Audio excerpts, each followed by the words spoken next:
ketemu lagi bersama saya Yanti Waila di podcast HSE Tangerang Raya. Yanti Waila. Kali ini saya akan mewawancarai Mas Indra yang ganteng. Dari mana Mas Indra? Silakan memperkenalkan diri. Saya Indra, HSE dari ADR Group.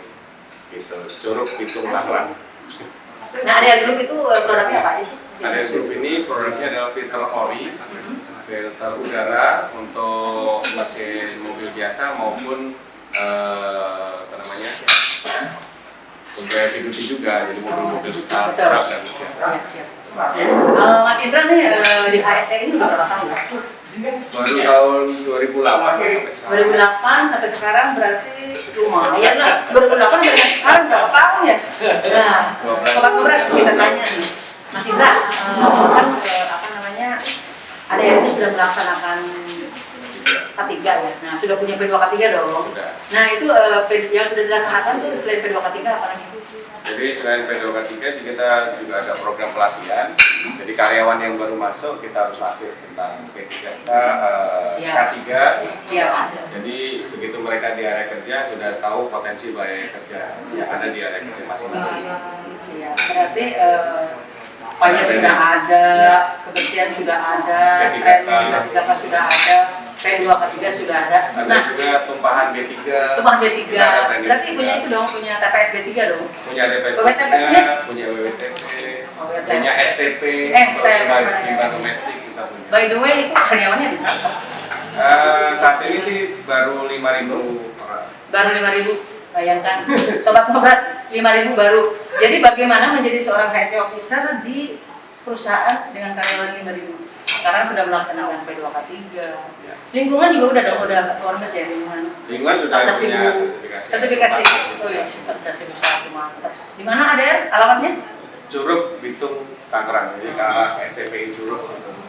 Kalau misalkan Sobat Ngobras nih ada juga anak mahasiswa ingin magang masalah di bidang K3 bisa ke Pak Indra atau ke sana. Oke Pak Indra ini pengurus yang paling ganteng di bidang K3 di HSE Tangerang Raya ya kan? Iya, udah gitu awet lagi. Berapa tahun? Ya dari deklarasi 5 tahun. Pak Indra ini penggiat sosial juga, kemudian banyak ikut di komunitas, ada di Rapi, terus di Kampung Berseri Astra. Nah, Kampung Berseri Astra, Koperasi Astra juga kayaknya Seri Astra. Iya, itu. Jadi untuk Sobat Ngobras, jangan enggan untuk ikut organisasi, karena organisasi itu akan menunjang karir. Oke, Sobat Ngobras, sekarang kita pindah ke teman kita yang lainnya nih. Kita tolongnya nih, ini yang ganteng nih. Nah ini, sini bro, ada nih. Yang lagi serius main handphone kita tanya. Waduh, siapa kan? Langsung ketiban samar kita ini. Nggak pakai basa-basi pokoknya. Nah, Sobat Ngobras, ini saya ketemu dengan Abang Nugroho. J-nya itu Joko. Halo. Silakan Bang Joko perkenalkan diri dari perusahaan apa? Halo, saya Nugroho dari PT Sokonindo Otomobil di kawasan Cikanjur Serang. Kenapa? Produk kami adalah manufaktur untuk mobil China. Dan yang iklannya DM, Agnes Monica. Kami merupakan perusahaan manufaktur di bidang mobil dan produk kami adalah Glory, DFSK Glory e-auto yang sekarang yang lagi ngetren, lagi naik daun. Kemudian ada Glory 580, Glory 560 dan kita juga ada kendaraan untuk pickup. Pickup ya itu, ada. Hafal banget kan sama produknya. Nih kalau ini tidak diragukan, berarti kerjanya jangan-jangan sudah lama. Sudah berapa tahun di DFSK? Kebetulan saya dari mulai awal di DFSK dari 2015. Oh, dari mulai proyek ya. Proyek project sampai menjadi produksi sampai menghasilkan DFSK ya. DFSK. DFSK ini kalau nggak salah saya kemarin di mobil SUV-nya itu sudah ada aparnya ya. Oh sudah. Nah, itu isinya apa tuh? Apar yang berapa kilo? Kemudian itu sesuai dengan ini ya, peraturan yang baru atau gimana? Itu sesuai dengan peraturan dari Kementerian Perhubungan yang terbaru, yaitu setiap kendaraan niaga atau kendaraan penumpang kita sekarang sudah dilengkapi dengan apar. Jadi kalau terjadi emergency semuanya sudah ready semuanya. Dan itu sudah difasilitasi oleh dari perusahaan kami. Oh gitu. Jadi sekarang kalau beli mobil SUV itu sudah ada itunya sudah ada aparnya. Jadi sudah sangat safety ya. udah ada Airbusnya, kemudian airbag.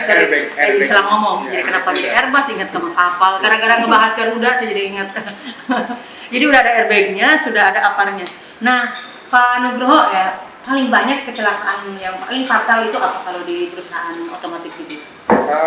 Sejauh ini karena di perusahaan kami juga untuk penanganan keselamatan kerjanya kita utamakan, jadi kita berdayakan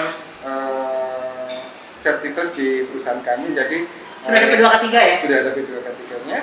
Terus untuk prinsip kami no work no safety. No work no safety.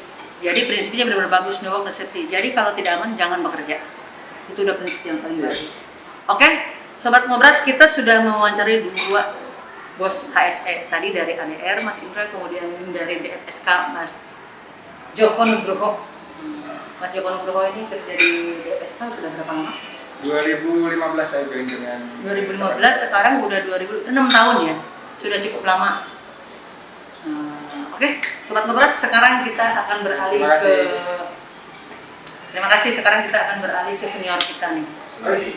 Ini senior nih. Bro, sini bro. Maaf ya.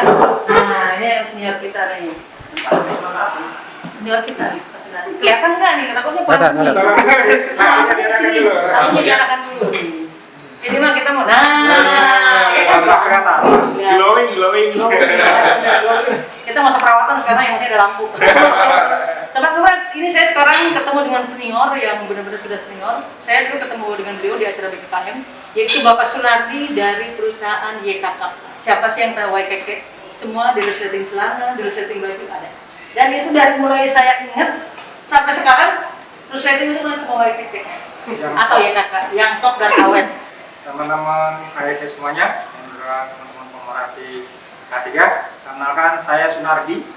Saya dari PT YKK Indonesia, dikenalnya dengan PT YKK. Lokasi saya di kawasan industri Manis, Curug, Tangerang. Di mana produksi perusahaan kami adalah aluminium window. Aluminium window itu punya kaca jendela pintu seperti ini. Oh, sekarang udah mulai ke situ ya, Pak? Kalau untuk yang resleting adalah saudara tua kami. Di mana YKK sendiri adalah nama perusahaan dari Mr. Yoshida. Itu Mr. Yoshida yang punya perusahaan kami. Mana di saya yang di Tangerang ini adalah perusahaan aluminium window. Jadi jendela kusen aluminium produksi kami. Di mana di perusahaan kami dari mulai peleburan sampai perakitan barang jadi.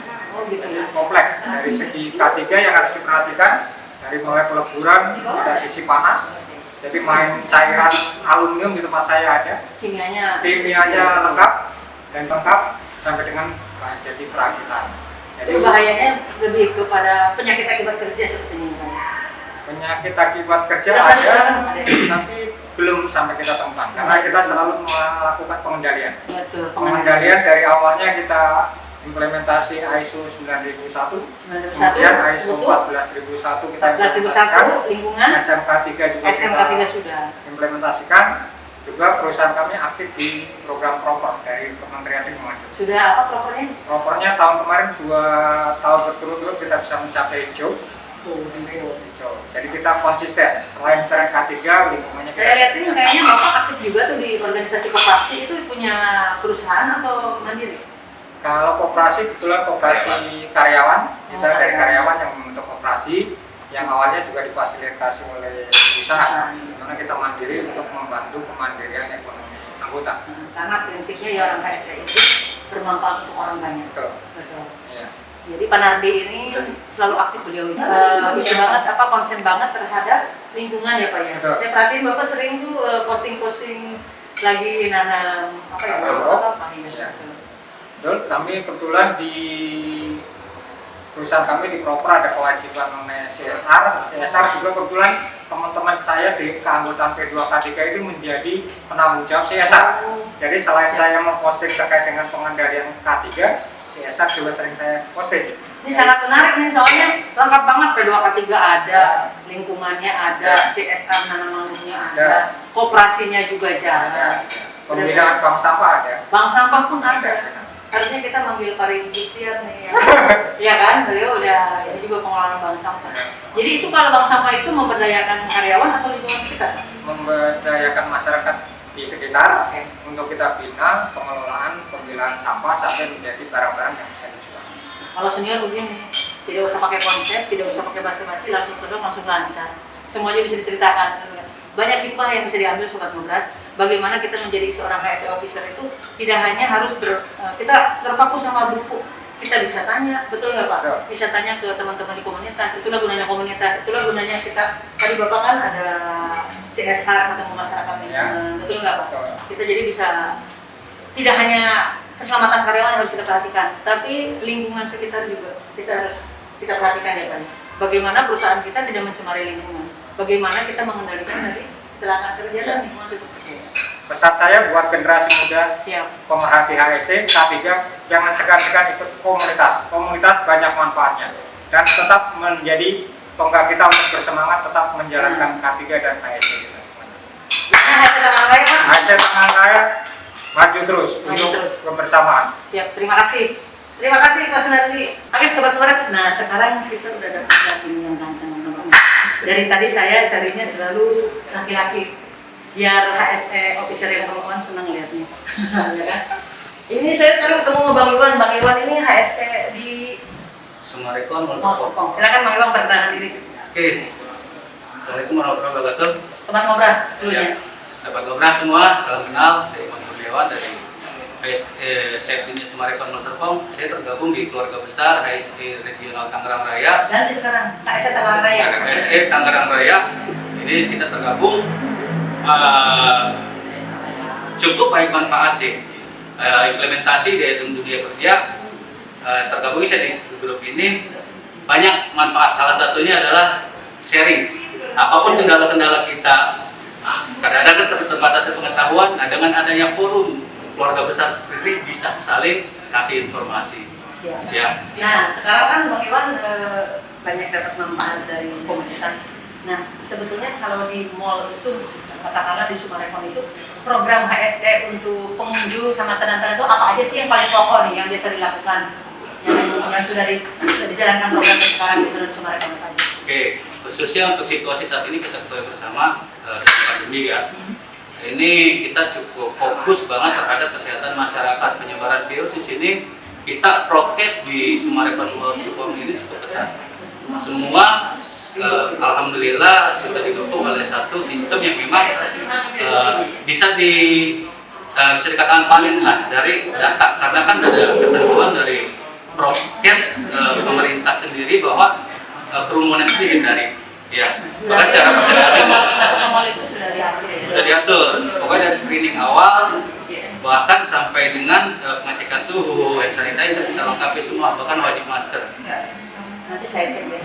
Oh, silakan. Saya kemarin sudah ke Sumarekon Molsopong, tapi kebetulan kemarin itu Bang Iwan lagi WFH ya. Jadinya kita tidak bisa ketemu ya. Jadi gini Sobat Ngobras, dimanapun kita jadi officer, mau di mall, mau di manufaktur, mau di project, mau di perusahaan tadi pembuatan mobil, itu semua kita selalu mengedepankan bagaimana bahaya itu bisa dikendalikan. Betul nggak Pak? Ya, setuju. Karena sekarang musimnya musim COVID, jadi sekarang betul-betul prokes yang dilaksanakan ya. Betul. Terlepas dari itu memang tentunya ada pengendalian. Karena bicara safety, kita bertanggung jawab atas keselamatan gedung dan juga keselamatan penghuninya juga. Nah, ini yang perlu kita temukan ya antara dua sisi. Ya, kita sesuaikan lagi dengan prokes saat ini gitu kan. Tentunya semua menjadi sesuatu yang memang diharuskan untuk keselamatan secara utuh, baik itu maupun penghuni gedung itu sendiri. Oke Sobat Ngobras, jadi kita cuma ngobrol kulitnya aja. Next kita akan lebih dalam lagi bagaimana HSE atau misalkan sebuah program safety dilaksanakan di perusahaan atau di manufaktur tadi mobil, nanti akan kita lebih dalam lagi di podcast berikutnya. Oke Sobat Ngobras, sampai ketemu lagi di Ngobras episode berikutnya. Salam Ngobras.